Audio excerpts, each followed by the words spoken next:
आप शायद भूल गए होंगे, मेरा नाम शाहिद खाकान अब्बासी है, NA 124 से कौमी असेंबली का मेंबर हूं। और मुझे मेरे हल्के के अवाम ने चंद दिन के लिए मेंबर नहीं बनाया था, न ही साद रफीक को चंद दिन के लिए बनाया था, न ही राना सनाउल्लाह को बनाया था। ये हमारा हक है कि हम असेंबली में आ सकें।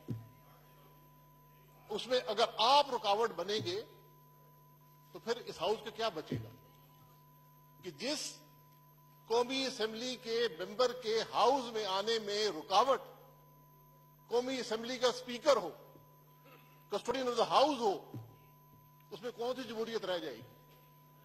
क्या मेरे हल्के के अवाम को हक नहीं है कि मैं उनकी नुमाइंदगी कर सकूं? मैं आपसे प्रोडक्शन ऑर्डर की भीख नहीं मांगने आया। मैंने ये प्रोडक्शन ऑर्डर कोर्ट में जाके लिया है, जो कि आपने मुझे बताया था। मेरी बात सुन लें। एक मिनट, मुझे आपका कोई कोर्ट का ऑर्डर नहीं मिला है। मैंने आपकी एप्लीकेशन पे प्रोडक्शन ऑर्डर इशू किया है। ये भी क्वेश्चनेबल है। मैंने आपको खत लिखे थे 3। मैं इस डिटेल में नहीं जा, आपने शुरू कर दिया, मैं डिटेल में बता देता हूं।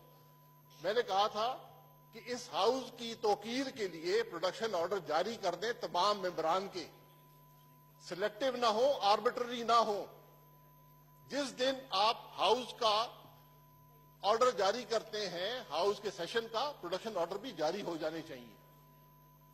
आपने एक सेक्शन ऑफिसर से मुझे जवाब दिया और वो जवाब मैं कौमी असेंबली की लाइब्रेरी में रखवाऊंगा ताकि आइंदा के मेंबरान देख सकें कि इस हाउस में क्या होता रहा है। आपने मुझे कहा कि मेरा कोई एक्शन आर्बिट्ररी या सिलेक्टिव नहीं है। आपने कहा कि मैं फैसला करूंगा कि तुम हाउस में आ सकते हो या नहीं आ सकते हो। आपने कहा कि अदालत जाएं अगर हाउस में आना है। ये आपके अल्फाज लिखे हुए हैं मेरे पास। अगर आपने खत नहीं भेजा तो किसी और ने भेजा होगा। आज भी मैं हाउस में सिर्फ इसलिए आया हूं कि मैं ये बात कर सकूं कि यहां राना सनाउल्लाह को होना चाहिए था। आपके पास कोई इख्तियार नहीं है कि आप हमारी जजमेंट पे बैठे हमें हाउस में ना आने दें। जिस तरह आप मेंबर हैं, मैं भी मेंबर हूं। अगर आपको इस बात का एहसास नहीं है, मुझे उस कुर्सी की इज्जत है, आपकी हो या ना हो। मैंने इसी कुर्सी पर फखर इमाम साहब को बैठे हुए देखा है, जिन्होंने कुर्सी छोड़ दी थी असूलों की खातिर। मैंने इसी कुर्सी पर मिराज खालिद को देखा है, जो हमेशा असूल पर बात करते थे। मैंने इसी कुर्सी पर यूसुफ रजा गिलानी को देखा है, जिन्होंने कुर्सी छोड़ने का कहा प्राइम मिनिस्टर को असूलों की खातिर।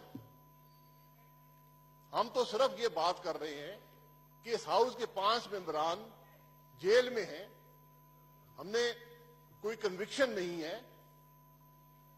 आप प्रोडक्शन ऑर्डर जारी कर दें। अगर आपकी तस्दीक, मैंने ये भी लिखा है 3 खतों में कि अगर आपकी तस्दीक होती है मैं हाउस में नहीं आऊंगा, लेकिन प्रोडक्शन ऑर्डर जारी करना आपका काम है। इसकी नफी करना इस हाउस की तस्दीक है, इस हाउस की तौकीर की नफी है, इस जमहूरियत की नफी होती है। इस बात का एहसास आपको होना चाहिए। स्पीकर साहब, आप पे दबाव है, हमें कह दे दबाव, हम नहीं आएंगे हाउस में, प्रोडक्शन ऑर्डर जारी करें। मैं आज भी आपसे कहता हूं और मैं जा रहा हूं कि राना सनाउल्लाह के प्रोडक्शन ऑर्डर जारी करें। ये उसका हक है। जिस हल्के के अवाम की वो नुमाइंदगी करता है, उनका हक है। किसी ने आपको हक नहीं दिया कि आप उसकी अवाम की नफी कर सके। क्या आपने डिप्टी स्पीकर के बारे में जो सुप्रीम कोर्ट ने फैसला दिया उसको पढ़ा है? उसमें क्या लिखा हुआ है? उसमें यही लिखा हुआ है कि कोई शख्स भी इसको महरूम नहीं कर सकता अपने हल्के के अवाम की नुमाइंदगी से। आज कौमी असेंबली का स्पीकर महरूम करता है। मेरे प्रोडक्शन ऑर्डर पे 4 तारीख की डेट है। आज 3 बजे जेल वालों ने बताया कि आप प्रोडक्शन ऑर्डर जारी हुए हैं। आप कुछ कर सकते हैं इसके बारे में? आप में हिम्मत है? आप में इख्तियार है? अगर नौकरी करनी है तो नौकरी करें। शाहिद साहब, एक बात बताऊं, ये मेरे एक मिनट, नहीं सुनते हैं। Just hold on please, production hold order Rana Sanaullah के जारी करें। प्लीज आप होल्ड ऑन।